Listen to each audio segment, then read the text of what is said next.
Сәлем дуслар! Бүген без сезнең белән оригами күбәләк ясаячакбыз. Һәм моның өчен безгә ни бары кәгазь квадрат кирәк булачак. Эшебезне башлап җибәрик. Баштан аны төрле яклап бөкләп чыгабыз. Баштан туры почмак ясыйбыз. Бер якка, икенче якка. Хәзер ике якка өч почмак ясап куябыз.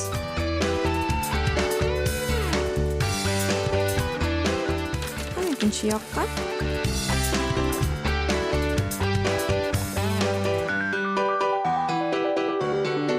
Кәгазьне ачып куябыз һәм кырыйларны эчкә качырып, менә шулай өч почмак ясыйбыз.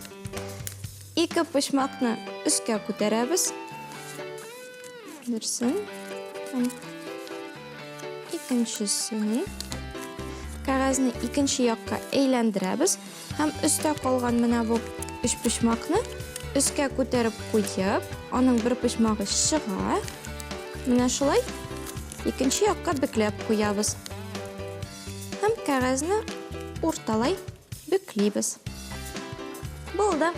Безнең матур күбәләгебез әзер.